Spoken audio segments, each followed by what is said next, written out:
जय श्री कृष्ण। भगवान कृष्ण की कृपा सदा सर्वदा आप पर बनी रहे।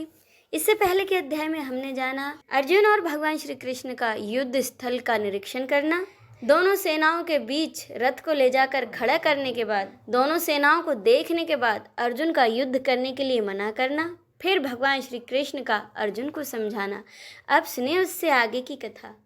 हे प्रथापुत्र अर्जुन, जो पुरुष इस आत्मा को नाश रहित, नित्य, अजन्मा और अव्यय जानता है, वह पुरुष कैसे किसी को मरवाता है और कैसे किसी को मारता है।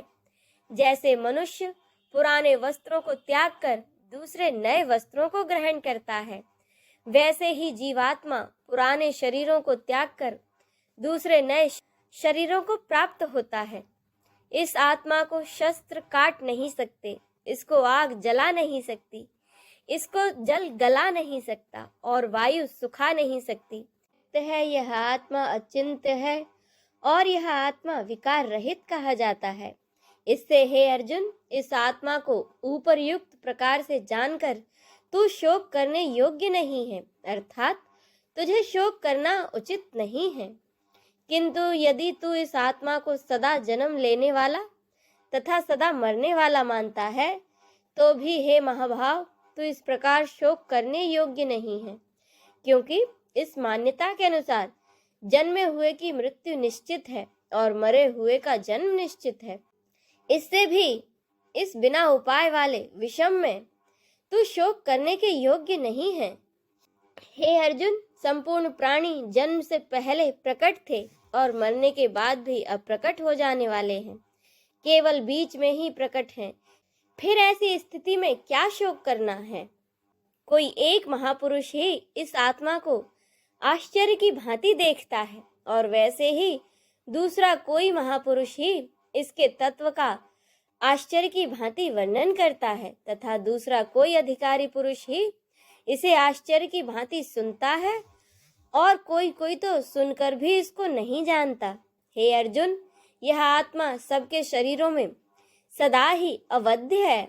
इस कारण संपूर्ण प्राणियों के लिए तू शोक करने योग्य नहीं है तथा अपने धर्म को देखकर भी तू भय करने योग्य नहीं है, अर्थात तुझे डर नहीं करना चाहिए, क्योंकि क्षत्रिय के लिए धर्म युक्त युद्ध से बढ़कर दूसरा कोई कल्याणकारी कर्तव्य नहीं है। हे पार्थ, अपने आप प्राप्त हुए और खुले हुए स्वर्ग के द्वार रूप इस प्रकार के युद्ध को भाग्यवान क्षत्रिय लोग ही पाते हैं।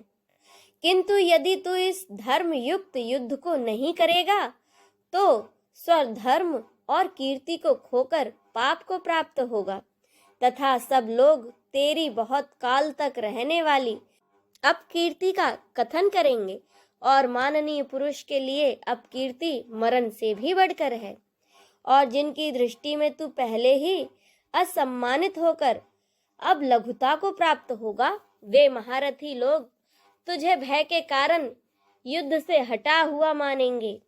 तेरे बैरी तेरे सामर्थ्य की निंदा करते हुए तुझे बहुत से न कहने योग्य वचन भी कहेंगे। उससे अधिक दुख और क्या होगा।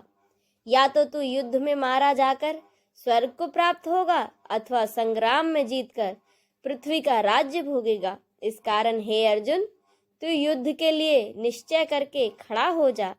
जय पराजय, लाभ हानि और सुख दुख को समान समझकर उसके बाद युद्ध के लिए तैयार हो जा। इस प्रकार युद्ध करने से तू पाप को प्राप्त नहीं होगा। हे पार्थ, यह बुद्धि तेरे लिए ज्ञान योग के विषय में कही गई है और अब तू इसको कर्म योग के विषय में सुन।